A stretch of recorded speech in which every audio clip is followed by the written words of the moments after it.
வில்லன்களுக்கு கூட லிஸ்ட் இல்லாம இருக்கா? விட்டுருங்கன்ற நிலைமைக்கு போயிட்டாங்க. இல்ல விட்டுருங்கிறதோட எப்ப அட்லீஸ்ட் லைவ்யாச்சும் முன்னாள் அமைச்சர் கே நேரு யோ சும்மா இருந்து தொலைங்கயா. எங்களை வயசானவங்கன்னா முன்னாடி கொண்டு வந்து உட்கார வச்சுக்கிட்டு அவர் என்ன சாதாரணமா என்ன பிளவர்னு நினைச்சியா? அவர் புருடாப்பா. ராதவர்ஜனா எந்திரிச்சா மட்டும் அவங்களுக்கு நான் பதறது. ஏன் அந்த பதற்றம் அப்படின்னா ஏவா வேலு அவரு அங்கேருந்து வராரு. யோ போய் தொலைங்கப்பா, நீ வேற போப்பா பின்னாடி, எல்லாம் லைவ்ல பாத்துட்டு இருக்காங்கப்பா, நீ சும்மா இல்லாம. ஏன்னா உணர்ச்சி வசப்பட்டு அங்கேருந்து கடற்கொண்டு ஓடி வரீங்க, ஏதாச்சும் தடிக்கு இறுக்கி கீழே விழுந்துட்டாங்கன்னு வயசானவங்களா இருக்காங்க எல்லாரும். 8ல இருந்து 18 போயிட்டேன், 8ல இருந்து 18 போயிட்டேன், 8ல இருந்து 18 போயிட்டேன் அப்படின்னு. இப்ப எங்க 4க்கு எங்க வந்து 4ல நிக்கிறேன். கிபி கிறிஸ்துவுக்கு முன் கிறிஸ்துவுக்கு பின்ன்ற மாதிரி இருந்தேன். பெட்டிக்கு முன் பெட்டிக்கு பின் அப்படின்றது தான் வந்து நாம் தமிழரோட நிலைப்பாடு. ஏகே 74 எடுத்து அடிச்சேன், அந்த சைடு பிச்சுக்கிட்டு போயிடுச்சு. அரிசி லெவல்ல தான் தோட்டா இருக்குமா. நேயர்களுக்கு வணக்கம். இன்றைய மணி வழக்கஞ்ச ஆரோக்கிய சேஷா தான் இணைஞ்சிருக்காரு. வணக்கம் சார். வணக்கம். ஒரு 75 வருஷம் பாரம்பரிய கட்சின்னு பார்க்காம கூட சட்டமன்றத்துல இந்த அடி அடிக்கிறீங்களே, பாவம் இல்லையா உதயநிதி? எல்லாரும் சேர்ந்து ஒரு பக்கம் ஆதவர்ஜன் அடிக்கிறாரு, ராஜ்மோகன் அடிக்கிறாரு, ரமேஷ் அடிக்கிறாரு, செங்கோட்டையன் வந்து நடுநடுல கேமியோ பண்ணிட்டு போறாரு. என்ன பாவம் இல்லையா அவங்க? அந்த சைடு வந்து வில்லன்களுக்கு கூட லிஸ்ட் இல்லாம இருக்கா? விட்டுருங்கன்ற நிலைமைக்கு போயிட்டாங்க. இல்லங்க விட்டுருங்கிறதோட எப்ப அட்லீஸ்ட் லைவ்யாச்சும் கட் பண்ணுங்கப்பா அப்படின்ற அளவுக்கு வந்து புலம்புற நிலைமைக்கு திமுக வந்துருச்சு. அது உண்மையிலே வந்து உங்களோட சேர்ந்து நானும் பாவப்பட்டுக்கிறேன். ஏன் சார் பாவம் இல்லையா சார்? அவங்க எல்லாரும் வந்து சுகர் பேஷண்ட் அவங்களே சொல்றாங்க. ஓபிஎஸ் எல்லாம் பாருங்க, சுகர் மாத்திரை போடலாம் கை கால்லாம் உதறதுன்றாரு. ஆமா, இப்ப என்னன்னு கேட்டீங்கன்னா சட்டசபைக்கு வரதுக்கு முன்னாடி சுகர் மட்டும் இல்ல, அவங்க பிபி டேப்லெட்ஸும் எடுத்துக்கணும்னு நான் கேட்டுக்கிறேன். ஏன்னா உணர்ச்சி வசப்பட்டு அங்கேருந்து கடற்கொண்டு ஓடி வரீங்க, ஏதாச்சும் தடிக்கு இறுக்கி கீழே விழுந்துட்டாங்கன்னு வயசானவங்களா இருக்காங்க எல்லாரும் வயசானவங்களா இருக்காங்க. அங்க எதிர்கட்சி தலைவர் தான் இளைஞர்னு நினைக்கிறேன். அவரை தவிர மிச்சம் எல்லாருமே கொஞ்சம் வயசானவங்க தான். ஏன்னா அவருக்கு தான் ஒரு 50 வயசு, அவர் தவிர 50 வயசுக்கு மேலதான் எல்லாருமே இருக்கிறாங்க. ஸோ அந்த ஓடினா வராதிங்க. என்னோட சிம்பிள் ரெக்வஸ்ட் என்னன்னா, கால் தடிக்கு கீழே விழுந்தீங்கன்னா, சட்டமன்றத்தில் நடக்கக்கூடாத விஷயம்லாம் நடந்துருச்சுன்னா ஓகேங்களா, எங்களுக்கு பெரிய கஷ்டமாக இருக்கும். தயவு செய்து வந்து ஒரு அந்த பிபி டேப்லெட் ஒன்று தயவு செய்து போட்டுட்டு சட்டமன்றத்துக்கு வாங்க, ஓகேங்களா. ரெஸ்ட் எடுங்க. நீங்கள் எப்போயுமே மாதிரி பேப்பரை கடிச்சுக்கோங்க, தூங்குறது, பேப்பர் கடிக்கிறது, அதெல்லாம் வந்து லைவ்ல வந்து மக்கள் பார்க்குறத வந்து அவங்க ஏற்க முடியல, ஓகேங்களா. அவங்களோட சேர்ந்து நானும் பரிந்துரை செய்கிறேன். தயவு செய்து வந்து பார்த்தீங்கன்னா எதிர்கட்சி சைடு வந்து கேமராவை கொஞ்சம் வைக்காதீங்க, பாவங்களா. பாவம் நம்மளோட தாத்தா மாதிரி எல்லாருமே. ஸோ அதனால லைட்டாக அசந்துருப்பாங்க. இதனால் மக்கள் வந்து பெருசாக எண்ணுங்காதீங்க அப்படின்னு அவங்களே ஒரு தீர்மானமும் போட்டாங்க சரிங்களா. 70 வயசுக்கு மேலே இருக்கிறவங்களுக்குன்னா போஸ்டிங் கிடையாது. 60 வயசுக்கு மேலே இருக்கிறவங்கன்னா வந்து இது. நேற்று எங்கள் அண்ணன் பையன் வந்து கேட்குறான், சித்தப்பா அப்படின்னா எல்லாருமே ரிசைன் பண்ணிடுவாங்களா? அது கட்சி போஸ்டிங்டா, எம்எல்ஏ என்ன ரிசைன் பண்ண மாட்டாங்க, கட்சி போஸ்டிங்ல இருந்தா அது சொல்லியிருக்காங்க அப்படின்னு. அது சொல்லிட்டு கடைசியா இன்னொரு அதுல இக்கு வச்சாங்க. என்ன தெரியுங்களா? இது வந்து மாவட்ட செயலருக்கு மட்டும் தான் பொருந்தும். ஏங்க இது இல்ல இது வந்து தலைவருக்கு மட்டும் பொருந்தாது. இப்ப இதை நான் எப்படி பொருந்தி பாக்குறேன் அப்படின்னு கேட்டீங்கன்னா, நார்த் கொரியான்னு ஒரு நாடு இருக்கு தெரியுங்களா. அங்க கிங் ஜாம் முன்னு ஒருத்தர் இருக்காரு தெரியுங்களா. அவர் என்னன்னா சட்டம் எல்லாம் எழுதிட்டாரு, ஓகேங்களா. The entire law is for you, not for me அப்படின்ற மாதிரி இவர் ஒரு டிக்டேட்டர் ஆயிட்டாரு. கிங் ஜாம் முன்னு எப்படி நார்த் கொரியாலயோ, திராவிட திமுகவுக்கு வந்து ஸ்டாலின் வந்து ஒரு டிக்டேட்டரா மாறிட்டாரு அப்படிங்கறத நான் பதிவு செய்யறேன். இன்னும் அந்த நடிகர்ன்றதுல இருக்காருன்னு நினைக்கிறேன். உள்ள போய் ரிஹர்சல் பார்த்து வந்து வெளியே பண்ணுவாரு போல. இந்த ஆக்டிங் அங்க போட்டிருந்தா கூட படங்கள் ஓடி இருக்கலாம் வாய்ப்பு இருக்கு. இல்ல கடைசி படம் தான் பண்ணாரு வந்துங்களா, அப்பா அப்பா அப்பா அப்படின்னு பண்ணாரு வந்துங்களா. அந்த அப்பாவை உட்கார வச்சாரு, இந்த அப்பாவை உட்கார வைக்க முடியலையே அப்படின்னு நினைக்கும் போது என் மனசே பாடுபடுதே அப்படின்ற. இல்ல சார், இப்போ ஸ்டாலின் சார் இது எல்லாத்தையும் உட்காந்து வீட்டுல பாத்துட்டு இருக்காரு. அவருக்கு எப்படி சார் இருக்கும்? என்ன இப்படி இது பண்றாங்களே அப்படின்ட்டு. இப்ப அவர் என்ன நினைப்பாருன்னா, நல்ல வேளை நம்ம போல எப்பா நம்ம போல நடைபெறா. ஏன்னா அவர் வந்து 2வது முறையா தோத்து போயிட்டார்ல, தெரியுங்களா? ஏற்கனவே 1000 விளக்குல வருமா தோத்தாரு. இல்லங்க, அப்படி கிடையாது. இதுல 2026ல ஆமா. 2026ல 2வது முறையா தோத்துட்டாரு. அப்ப அடுத்து ஒண்ணு போட்டிருக்காருல்ல சார். இப்ப ஒண்ணு அப்பீல் ஒண்ணு போட்டிருக்காரு. ஹாட்ரிக் தோல்வி நோக்கி போயிட்டு இருக்காரு. ஹேட்ரிக்கை நோக்கி போயிட்டு இருக்காரு. புரிஞ்சுங்களா? அவர் வந்து அவர் பதிவு செஞ்சு, புரிஞ்சுங்களா, அவங்க அப்பா வந்து தொடர்ந்து ஜெயிச்சதுக்காக பேர் பெற்றாரு. இவர் தொடர் தோல்வி ஒரே தேர்தலில் பலமுறை தோத்த ஒரே தலைவர் வந்து மு.க. ஸ்டாலின் எப்படியாச்சும் நமக்கு வந்து ஒரு புக்ல நம்ம வந்து வரலாற்றுல இடம் பிடிக்கணும் அரசு அமைச்சரே அப்படின்ற மாதிரி அவர் ட்ரை பண்ணிட்டு இருக்காரு. இல்ல இந்த பக்கம் ஒரு பக்கம் ஆதவ அர்ஜுனா பேசுற பேச்சுக்கெல்லாம் இந்த பக்கம் வந்து இவர் எழுந்தாவே இந்த பக்கம் கத்த ஆரம்பிச்சிடறாங்க. அவரு நார்மலா மாண்புமிகு சபாநாயகன்னு அதுக்கு கத்த ஆரம்பிக்கிறாங்க. புரியல எனக்கு. இல்ல இது ஆக்சுவலா வந்து என்னன்னு கேட்டீங்கன்னா, நீங்க மத்த அமைச்சரோட நானும் அதை கவனிச்சேன். ஓகே, அமைச்சர் ஆதவ அர்ஜுனா எந்திரிச்சா மட்டும் அவங்களுக்கு நான் பதறது. ஏன் அந்த பதற்றம் அப்படின்னா, ஆனா வந்து அந்த பதறல தான் அவரும் வச்சிருக்காரு. அவரும் ஒன்றும் சும்மானா ஒன்றும் கிடையாது. அந்த மர்மவனை பத்தி பேசுறது எல்லா விஷயத்தையுமே வந்து பாத்தீங்கன்னா எல்லாத்தையுமே வந்து கிளின்னு கிளிக்கிறாரு. புரிஞ்சுங்களா? அவர் சொன்ன பதில்கள் வந்து பாத்தீங்கன்னா, அது வந்து உங்க மாமனாட்ட போய் கேளுங்க அப்படின்னா, வாங்கின உங்க அப்பா கிட்ட போய் நீங்க போய் கேளுங்க அப்படின்றாரு. ஸோ அந்த மாதிரி ஒரு விஷயங்கள்லாம் வந்து பாத்தீங்கன்னா இன்ன வரைக்குமே வந்து திமுக, நான் ஒன்றும் சொல்றேன்,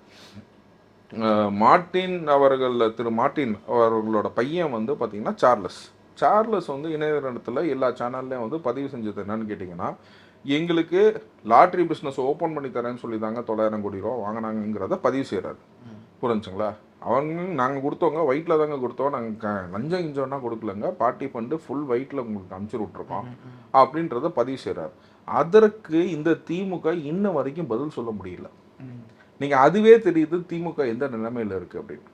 திமுக பதில் சொல்லணும்ல, இல்லைங்க நாங்கள் இதுக்கு இல்லை இதுங்க அப்படின்னு சொல்லி பதில் சொல்லலாம். இன்ன வரைக்கும் திமுகவில் ஏன் பதில் சொல்ல முடியல அப்படிங்கிறத நான் சார்லஸ் மார்ட்டின் சார்பாக வைத்த கேள்விக்கு ஏன்னு வந்து திமுக பதில் சொல்ல முடியல அப்படிங்கிறத கேள்வியை நான் வைக்கிறேன். இருந்தா தானே சொல்ல முடியும். எல்லாத்தையும் போட்டு உடச்சிட்டீங்க, அப்புறம் பதில் சொன்னா அவங்க எப்படி சொல்லுவாங்க? பாவம் இல்ல. சரி, வாங்கின காசை திருப்பியாச்சும் கொடுத்துடணும்ல. அது எப்படி வாங்குறது மட்டும் தான், திருப்பாட்ட கொடுக்க கூடாது. ஒன்ஸ் திரும்ப போவாது. ஓகே, வாங்கின காசு திருப்பியும் கொடுக்க மாட்டீங்க. 900 கோடி ஒரு ஃபேமிலிட்ட இருந்து நீங்க ஆட்டையை போடுறீங்க அப்படின்னா அவங்க என்ன யோசிப்பாங்க? யோசிச்சு பாருங்க. காசையும் வாங்கிட்டு என்னையே திட்டுற நீ அப்படின்னு. அப்படிங்கும் போது நீ வந்து ஜென்ரலா யோசிச்சு பாருங்க. ஓகேங்களா? நீங்க போயிட்டு ஒரு விஷயத்துக்காக நீங்க வந்து காசு கொடுக்குறீங்க, அந்த ஆள் உங்களை ஏமாத்திட்டான்னா அந்த ஆளை நீங்க என்ன பண்ணணும்னு நினைப்பீங்க? ஏமாத்தினதுனா வயிற்றில் தானே கொடுத்துருக்காங்க, லஞ்சம்னா கொடுக்கல. புரிஞ்சுங்களா? வயிற்றில் கொடுத்துருக்காங்க, அக்கௌண்ட் டிரான்ஸ்ஃபர் பண்ணியிருக்காங்க. அதை தான் அவர் பதிவு செய்கிறாரு. நாங்கள் வந்து கேஷ் ஆனால் கொடுக்கலங்க, நாங்கள் வந்து அக்கௌண்ட் ட்ரான்ஸ்ஃபர் பண்ணியிருக்கோங்க அப்படின்றாரு. எங்களுக்கு நாங்கள் கணக்கு வச்சுருக்கோம், திமுகவுக்கு தான் நாங்கள் கொடுத்தோம் அப்படின்றத கணக்கு வச்சுருக்கோம். இவங்க இதெல்லாம் சொன்னனால தான் நாங்கள் இவ்வளோ கொடுத்தோம், எங்களுக்கு என்ன தலைவலியா இவங்களுக்கு போயிட்டு இவ்வளோ காசு கொடுக்கறதுக்கு அப்படிங்கிறத வந்து சார்லஸ் மார்ட்டின் பதிவு செய்கிறாரு. அதுக்கு திமுகவோட பதில் சொல்ல முடியல. சும்மா சுத்தி எதையாச்சும் ஒன்று சொன்னா, லாட்ரின்னு சொன்னா எல்லாருமே டென்ஷன் ஆவாங்கன்னு நினைக்கிறாங்க. அப்படி ஒரு விஷயத்த வந்து இந்த மாதிரி மக்கள் வந்து யோசிக்கவே மாட்டாங்க. நம்ம சொல்ற ஒரு பதிலே வந்து மக்கள் திரும்ப கேட்பாருங்க. அப்புறம் எதுக்கியா 900 கோடி வாங்கினேன், அப்புறம் எதுக்கியா 900 கோடி வாங்கினன்றதுக்கு திமுக பதில் கிடையாது. பதில் இல்லாதனால சும்மா அதை வந்து பிரச்சார மேடையில மட்டும் பயன்படுத்தணும். இதை மட்டும் தான் சார் திரும்ப சொல்றாங்க. லாட்ரி அதுக்கு ஆதவர்ஜன் அன்னைக்கு சொன்னாரு, உங்களை பத்தி எனக்கு முழுசா தெரியும், சபை மாண்புக்காக நான் வந்து வெளியிடாம இருக்கேன், இதுக்கு மேலே என்னை ட்ரிகர் பண்ணீங்கன்னா அப்புறம் பாத்துங்க அப்படின்னு ஒரு எச்சரிக்கையும் வந்து கொடுத்துரு. அவரும் எவ்வளவு இருந்தா சார் பொறுப்பாரு. அதுக்கப்புறம் சரி அவரு சமாளிச்சு இந்த பக்கம் தான் அமைச்சர் ராஜ்மோகன் பட்டியல் இனத்தவருக்கு நீங்க தான் வந்து இது பண்ணீங்க அப்படின்லாம் வந்து சொல்றாரு. உங்க ஆட்சியில எத்தனை பட்டியலின சகோதரர்களுக்கு நீங்க வந்து அமைச்சர் வாய்ப்பு கொடுத்துருப்பீங்க அப்படின்ட்டு அவர் ஒரு பக்கம். இதெல்லாம் போதாதுன்ட்டு கேமியோ வன்னியரசுக்குள்ள உள்ள வராரு. இவங்களே சமாளிக்க முடியாம இருக்காங்க. அவரு குறுக்கையில இருந்து பேசுறாப்ல. எப்படி திமுக நிலைமை தான் என்ன, இப்படி 3 பேர் அடிச்சா? இல்லங்க, திமுக நிலைமை என்னன்னா அதிமுக தான் ஆதரவு கொடுக்குது. ஏன்னா நல்லா யோசிச்சு பாருங்க. இன்னைக்கு வந்து நீங்க அட்டாக் பண்ணணும், நீங்க வந்து மார்ட்டின் அவர்களை நீங்க அட்டாக் பண்ணணும்னு நீங்க முடிவு பண்ணீங்கன்னா, ஓகேங்களா, அவங்க லீமா ரோஸ் அவங்க மனைவி வந்து அதிமுகவில் உட்காந்துருக்காங்க, பக்கத்துல தான் உட்காந்துருக்காங்க. ஏன் நீங்க அவங்கள அட்டாக் பண்ணாம ஏன் மருமகனை தாவேகா அட்டாக் பண்றீங்கன்னு ஒரே ஒரு காரணம் என்ன கேட்டீங்க. இப்ப லீகல் ஏர் ஆஃப் மார்ட்டின் நீங்க எடுத்தீங்கன்னா யார் வருவா? அதை ஒரிஜினா வருவாரு, வைஃப் தான் ஃபர்ஸ்ட். வைஃப் தான் ஃபர்ஸ்ட் வருவாங்க, அதுக்கப்புறம் பசங்க வருவாங்க, அதுக்கப்புறம் அவங்க அவங்க பொண்ணு வருவாங்க. புரிஞ்சுங்களா? அமைச்சர் ஆதவர்ஜனா லிஸ்ட்லயே வர மாட்டாரு. புரிஞ்சுங்களா? ஆனா ஏன்னா அவங்க கூட்டணியில இருக்காங்க, அந்த பலத்துலதான் அவங்க பேசுறாங்க. என் கூட்டணிக்காரங்களே நான் வந்து எப்படிங்க கேட்கறது கேள்வி அப்படின்னு அவங்களும் என்ன சொல்லிட்டாங்க, திரும்ப எந்திரிச்சு இப்படி நீங்க மாட்டின் பேசுறதே லாட்ரி மாட்டின் பேசுறதே தவறுன்னு சொன்னதுக்கு அப்புறம் அதுக்கு ரிப்ளை கொடுத்தாங்களா திமுக. அமைச்சர் ஆதவர்ஜனாக்கு கவுண்டர் கொடுக்குற திமுக ஏன் வந்து அம்மையார் லீமா ரோஸுக்கு வந்து கவுண்டர் கொடுக்கல அப்படின்னு பாத்தீங்கன்னா, ஏன்னா ஒரே கூட்டணி, ஒரே குட்டையில் ஊர்ன மொட்டைகள். அதனால வந்து பக்கத்துல இருக்கவங்களை கேள்வி கேட்க மாட்டாங்க, எதிர்க்கிறவங்க கேள்விக்கனா கேட்கறது இல்ல, சும்மா அள்ளி விடுறது, கேள்வியே கிடையாது. புரிஞ்சுங்களா? கேள்வி எங்க கேள்வி கேட்டாங்க, என்ன கேள்வி கேட்க முடியும்? சும்மா லாட்டரின்னு ஒரு வார்த்தையை மட்டும் தான் யூஸ் பண்ணுவாங்களுடைய கேள்வி கேட்கிற தகுதி கூட திமுக இழந்து விட்டது தான் நான் பதிவு சார். அதனால்தான் அவ்வளோ கதறல்கள் பதறல்களா சார்? என்ன ஒரு ஏடிஎம்கே நீங்க கூட்டணின்னு சொன்னீங்க, அவர் ஒரு இடம் மாதிரி வேற இடத்துல வந்து உட்காராரு, சபாநாயகர் அவர் இடத்துக்கு போக சொல்லுப்பா, அப்பதான் அவரோட பேச பர்மிஷன் கொடுக்கன்றாரு. அதை விடுங்க, நம்ம எங்க ஊர் முன்னாள் அமைச்சர் கே நேரு, யோ சும்மா இருந்து தொலைங்கயா அவருக்கு வயசாயிடுச்சு, அவருக்கு எங்களை வயசானவங்கன்னா முன்னாடி கொண்டு வந்து உட்கார வச்சுக்கிட்டு நீ பாட்டுக்கு அங்கே வந்து இங்க ஓடிக்கிட்டு அங்க ஓடிக்கிட்டு போய் உட்காரியா அப்படி வாயா போயான்னு தன்னை எம்எல்ஏக்களை சக எம்எல்ஏக்களை வந்து கே நேரு சொல்றாருன்னா அவங்க கட்சிக்காரங்களுக்கே அது கேட்கறதுக்கு முடியல. புரிஞ்சுங்களா? முன்னாடி உட்காந்துருக்க முன்னாள் அமைச்சர் ஏவா வேலு அவரு அங்கேருந்து வர்றாரு, யோ போய் தொலைங்கப்பா, நீ வேற போப்பா பின்னாடி, எல்லாம் லைவ்ல பாத்துட்டு இருக்காங்கப்பா, நீ சும்மா இல்லாம எல்லாத்தையும் இறக்கி விட்டு போயிடாதீங்க அப்படின்றது வந்து சொல்றது வந்து ஒரு இது. அதே மாதிரி அமைச்சர் ராஜ்மோகன் சொல்றது வந்து எங்களோட வெற்றி தலைவர் கடைக்கன் பார்வைக்கு மட்டும்தான் நாங்கள் இருக்கிறோம், எல்லாம் நீங்க கம்ப்ளீட் சுகர் பேஷண்ட், இங்க இருக்கிற எல்லாமே இளைஞர்கள், தயவு செய்து உங்க சீன் போடுறதுனா விட்டுட்டு நீங்க உட்காருங்கப்பா அப்படின்றாங்க.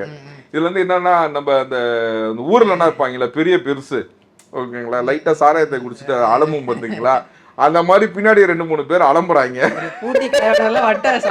பக்கத்துல. ஆமா. சோ இதுவே நல்லா யோசிச்சு பாருங்க. முன்னாடி வந்து என்ன பண்ணிருக்காங்கன்னா, இந்த இதை பிடிக்கிறது, சபாநாயகரை தள்ளி விட்டு தலம்பால் அவர்கள் இருக்கும் போது சேரோட தூக்கிட்டு போறது, எல்லாம் இந்த மாதிரி வேலைகள்லாம் பண்ணிட்டு இருந்தவங்க இன்னைக்கு அடிக்கி உடக்கி உட்காந்துருக்காங்கன்னா ஒரே ஒரு காரணம் என்ன,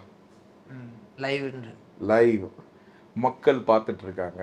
இந்த மக்கள் பார்க்கறதுக்கே இவங்களோட கண்ட்ரோல் பண்ண முடியாம இவங்க இவ்வளவு செய்யறாங்கன்னா, இது வரைக்கும் இவங்க ஆட்சியில் அமர்ந்திருந்தப்ப சட்டமன்றத்தை கேலி கூத்தாதான் வந்து பார்த்துருக்காங்க. ஏன்னா நல்லா யோசிச்சு பாருங்க, ஒரு சட்டமன்றத்துல பான்பராக கொண்டு வந்தாங்களா, ஓகேங்களா, ஒரு ஒரு ஒரு லேடியோட சேலையை பிடிச்சி உருகுறாங்க. இவங்க பண்ண வேலைங்கன்னா பாருங்க சட்டமன்றத்துல, இன்னைக்கு அது லைவ்ல இருந்துச்சு அப்படின்னா இவங்கன்னா வந்து எம்எல்ஏ வரலங்க, இவங்கன்னா மனுஷனா இருக்க கூட தகுதி இல்லாதவங்க. நான் வந்து மனுஷனா இருக்க கூட தகுதி இல்லாதவங்க. புரிஞ்சுக்கலாம்? எம்எல்ஏனா விட்டுருங்க, புரிஞ்சுக்கலாம், மனுஷனா இருக்க கூட இவங்களுக்குலாம் தகுதி கிடையாது. அந்த மாதிரி ஜென்மங்கள் தான் எதுங்க. நல்லா யோசிச்சு பாருங்க. நீங்க வந்து ஒரு ஒரு ஒரு பாரம்பரிய ஒரு இதுல வந்து நீங்க போய் பான்பராக கொண்டு போய் காட்டுறீங்க, கொண்டு போகலாம், உள்ளுக்குள்ள கொண்டு போகலாமா? அந்த மாதிரி ஒரு மாண்பை மீறினவங்க, ஒரு பெண்ணை வந்து சேலையை அவுத்தவங்க, புரிஞ்சுங்களா, இவங்கன்னா வந்து இவங்களோட நிலைமை வந்து அப்பட்டமாக மக்களுக்கு தெரிய வருது. இந்த சட்ட ஆனால் தான் இன்னொன்னு பாத்தீங்கன்னா எக்ஸ்டெண்ட் பண்ணி இன்னும் 7 மணி வரை வைக்கிறீங்க சார். இல்ல ஏன்னு கேட்டீங்கன்னா, இது மக்கள் பார்வைக்குன்னு வைக்கிறாரு. இன்னைக்கு வந்து அமைச்சர் ஆதவர்ஜனா சொல்ற போது பாத்தீங்கன்னா, சார் ஒன்னே உங்க மக்கள் பார்த்துட்டு இருக்காங்க, நான் செய்யறதே மக்கள் பார்க்கறாங்க, நீ செய்யறதே மக்கள் பார்க்கறாங்க அப்படின்னா, இது வரைக்கும் இவங்க சட்டசபையை ஒழுங்கா நடத்தலைங்க. இவங்க எல்லாம் ரவுடி பலுகளா வந்து இங்க வந்து உட்கார்ந்துக்கிட்டு நல்லா யோசிச்சு பாருங்க. ஒரு ஒரு எம்எல்ஏக்கு ஒரு 1.5 லட்ச ரூபா சம்பளமா, ஓகேங்களா, ஒரு 5 வருஷத்துக்கு போட்டு பாருங்க, வருஷத்துக்கு 18 லட்ச ரூபா, அப்படியே கணக்கு பண்ணி பார்த்தீங்கன்னா 90 லட்ச ரூபா சம்பளம். 90 லட்ச ரூபா சம்பளம் வாங்குறதுக்கு, ஓகேங்களா, ஓட்டுக்கு 2000 ரூபா கொடுத்துருக்காங்களா இல்லைங்களா? மக்களுக்கிட்ட நான் விட்டுறேன், கொடுக்கலன்னா நீங்க நான் சொன்னது தவறுன்னே நீங்க வச்சுக்கலாம். 2.5 லட்சம் மக்களுக்கு நீ 2000 ரூபா கொடுத்தீங்கன்னா 50 கோடி ரூபா செலவு பண்ணியிருக்க. 50 கோடி ரூபா செலவு பண்ணி 90 லட்ச ரூபா சம்பளம் வாங்குறதுக்கா? அப்படிங்கும் போது நீ எவ்வளவு ஆட்டையை போட்டிருக்காங்கிறத மக்கள் உணர்றாங்க. இன்னைக்கு வந்து பீப்புள்லாம் வந்து பொலிட்டிசைஸ் ஆயிட்டாங்க. இன்னைக்கு வந்து பார்த்தீங்கன்னா நல்ல ஒண்ணே ஒன்று நான் வந்து சொல்றேன். ஒரு ஒரு ஒரு யூடியூப்பை வந்து பார்த்தீங்கன்னா எல்லாருமே பார்த்துக்கிறாங்க. சட்டசபை ஓட ஆரம்பிச்சிருச்சுன்னா எல்லாருமே அதை மட்டுமே கான்சென்ட்ரேட் பண்ணி பார்க்குறாங்க. சீரியல் பிஸ்னஸ் படுத்துருச்சு, புரிஞ்சுங்களா? யாரும் சினிமா இனிமாங்கன்னா போகிறதில்ல. சட்டசபை முடிகிற வரைக்கும் வயது வரம்பு இல்லாமல், ஓகேங்களா, வயது வரம்பு இல்லாமல் இன்னைக்கு நான் வந்து 18 வயசுலேருந்து ஆரம்பித்து இன்னைக்கு டெட் பெட்ல இருக்கிற தாத்தா பாட்டி வரைக்கும் உட்காந்து சட்டசபையை பார்க்குறாங்க அப்படின்னா அந்த ஆர்வத்தை வந்து கொண்டு வந்தது தாவேகா தான். அந்த முழு கிரெடிட்டும் வந்து பார்த்தீங்கன்னா நம்ம சிஎம் சார் தளபதி விஜய்க்கு தான் போய் சேரும். எல்லாத்தையுமே பொலிட்டிசைஸ் ஆகணும். மக்கள் வந்து என்ன நடக்குது ஏது நடக்குதுங்கிறத அவங்க தெரிஞ்சுக்கிட்டாங்கன்னா நாளைக்கு 2000 ரூபா இல்லை 10,000 ரூபா கொடுத்தா கூட வாங்கி வச்சுக்கிட்டு என்ன பண்ணுமோ அதை பண்ணுவாங்க. இதை வந்து மக்கள் நல்லா புரிஞ்சுக்கிட்டாங்க. இதோட பிரதிபலிப்பு வந்து பார்த்தீங்கன்னா லோக்கல் பாடி எலெக்ஷன்லையும் நடக்க போகிற பை எலெக்ஷன்லையும் 2029 லோக்சபா எலெக்ஷன்லையும் வந்து பிரதிபலிக்கும் அப்படிங்கிறத நான் பதிவு. இடைத்தேர்தலில் வந்து பெரிய பெரிய கட்சிலாம் திமுக ஆதரவு கொடுப்பதாம் சார். அப்படிங்களா? ஏற்கனவே தமிழர் வர போறாங்க. ஏற்கனவே அவங்க திமுகவுக்கு வந்து ஒரு 23 கட்சி ஆதரவு கொடுத்தாங்க மொத்தமா. ஓகேங்களா? ஸோ இது 23 கட்சி ஆதரவு கொடுத்தாங்க. இப்ப 4% இல்ல இல்ல அதான் 4%. அவர் வந்து தமிழ்நாட்டோட புஷ்பா 4%. இல்லங்க அதுதான் சொல்றேன். அதுதான் சொல்லிட்டேன். ஏங்க நல்ல சூப்பரா டைட்டில் கொடுத்துருக்கேனா இல்லையா? தமிழ்நாட்டோட புஷ்பாப்பா. அவர் என்ன சாதாரணமா என்ன ஃப்ளவர்னு நினைச்சியா? அவர் புருடாப்பா. அவர் புருடா, புரிஞ்சுங்களா? ஸோ அந்த புஷ்பா 4% 50% ஆகினாமல் 50% 75% ஆகினாரு, புரிஞ்சுங்களா? ஆனா இந்த புஷ்பாவோட நிலைமை என்ன தெரியுமா? புஷ் ஆயிரும். இங்க இந்த இடைத்தேர்தலில் இந்த புஷ்பா ஏன் நிக்கணும்னு ஆசைப்படுதுன்னா, புரிஞ்சுங்களா, போன வாட்டி 8% வாங்கினப்ப இடைத்தேர்தலில் நின்று 18% வாங்கினாங்க.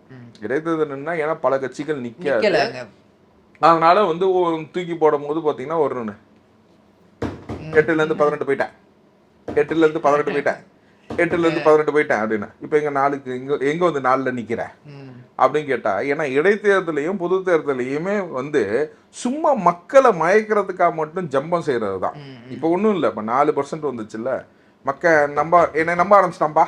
இப்போ நாளைக்கு என்னன்னா இவனுமே நிக்காத போது இந்த நம்ம இந்த டுபாகூர் புஷ்பா நின்று, புரிஞ்சுங்களா, 9% வாங்கிருதுன்னு வச்சுக்கோங்க, அப்படியே டபுள் பண்ணி விட்டான்.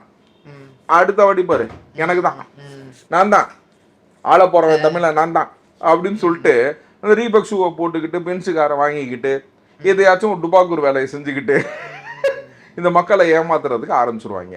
ஸோ மக்களே, இடைத்தேர்தலில் கூட இந்த டுபாக்கூருக்கு நீங்க வந்து வாய்ப்பு கொடுக்க கூடாது, அறவே இதை கிள்ளி எரியணும் அப்படின்னு சொல்லிட்டு உங்க சேனல் வழியா கேட்டுக்கிறேன்.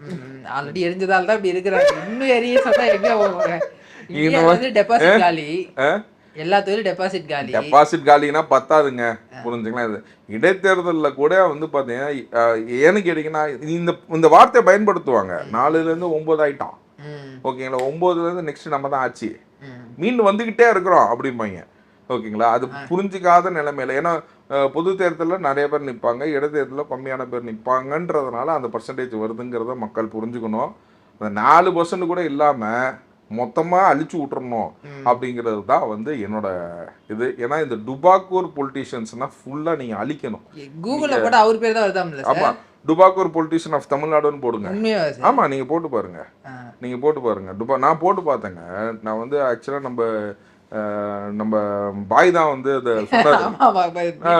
அவர் சொன்ன தான் நான் போட்டு பார்த்தேன். டமால்னு போட்டு பார்த்தா ஐயோ, ஆமா உண்மையில தான் வந்து நீங்க போட்டு அதை காட்டுங்க உங்க டுபாக்கூர் பொலிட்டீஷியன் ஆஃப் தமிழ்நாடுன்னு நீங்க அடிச்சீங்கன்னா, இந்தியான்னு அடிச்சீங்கன்னா வந்து அவர் பேர் வருது. டுபாக்கூர் பொலிட்டீஷியன் ஆஃப் தமிழ்நாடுன்னு அடிச்சீங்கன்னா போட்டோ கீட்டோடனா சூப்பரா வந்துடும். ஆமா, அந்த மாதிரி வந்து கூகுளே உன்னை கண்டுபிடிச்சிருக்குப்பா அப்படின்றதான் நான் வந்து பதிவு செய்யறேன். இல்ல முழு சந்திரமுகாவே மாறின கங்காவை பாருன்ற மாதிரி முழு திமுகவே மாறிட்டாரு சார் அவரு. திமுக ஒரு பிரச்சனை, முதல்ல வந்து அண்ணன் தான் முட்டு கொடுக்குறாரு, சாட்டை துருகன் முட்டு கொடுக்குறாரு. இதே சாட்டை முருகன் போன ஆட்சியில பேசியிருக்காரு, மலைகளை திமுக தான் வந்து விழுங்குறாங்க, பாதி மலைகளை காணோம் அப்படின்னு. அது இப்போ வரைக்கும் பேசினாரு. அது வந்து பெட்டி வாங்கறதுக்கு முன்னாடி பேசுறேன். ஸோ கிபி கிறிஸ்துவுக்கு முன் கிறிஸ்துவுக்கு பின்ன்ற மாதிரி இருக்கலாம். பெட்டிக்கு பின்ன பெட்டிக்கு முன் பெட்டிக்கு பின் அப்படின்றது தான் வந்து நாம் தமிழரோட நிலைப்பாடு. ஓகேங்களா? தமிழர்னு அது கட்சி பேரில் தமிழருங்கிறது எடுங்கப்பா. நீங்கள் பேசாமல் நாம் டுபாக்கூர்னு வச்சுக்கோங்க. ஓகேங்களா? நீங்கள் தமிழனே நீங்கள் கேவலப்படுத்துகிற அளவுக்கு ஓகேங்களா? டுபாக்கூர் பொலிட்டிஷியன் ஆஃப் தமிழ்நாடுன்னு போட்டால் இது வருது. அப்படிங்கும் போது தமிழனா நீங்கள் கேவலப்படுத்திட்டு இருக்கீங்க. புரியுங்க? தயவு செய்து உங்கள் கட்சி பேரை நீங்கள் வந்து மாற்றுங்க அப்படின்னா. ஏன்னா ஒன்று வச்சுக்கா 1 2 3ன்னு, ஏன்னா கடைசியில் நீங்கள் கம்பி தான் என்ன போகிறீங்க. அதே மாதிரி 1 2 3ன்னு எதையாச்சும் ஒன்று வச்சு. ஜெயில் புதுசு இல்லை சார், பார்த்துருக்கு அதுக்கு முன்னாடி. அதுதான் அந்த ஒரே ஒரு விஷயத்த மட்டும் வச்சுங்க. ஒரு பண்ண வேலைகள் அது பண்ண வேலைகள் தான் இன்னைக்கு வந்து பார்த்தீங்கன்னா மாஃபிங் ஃபோட்டோ புரிஞ்சுங்களா? ஆமகரியில் வந்து அதில் இன்னொரு இது நிலைப்பாடு என்னன்னு கேட்டிங்கன்னா, அங்கே வந்து போட் ஓட்டிட்டு போயிட்டு இருப்பான். அது என்னடா போட்டு வந்து வட்டமாக இருக்குதுன்னு பார்த்தா ஆமையை திருப்பி போட்டு ஓட்டிட்டு இருக்கான்.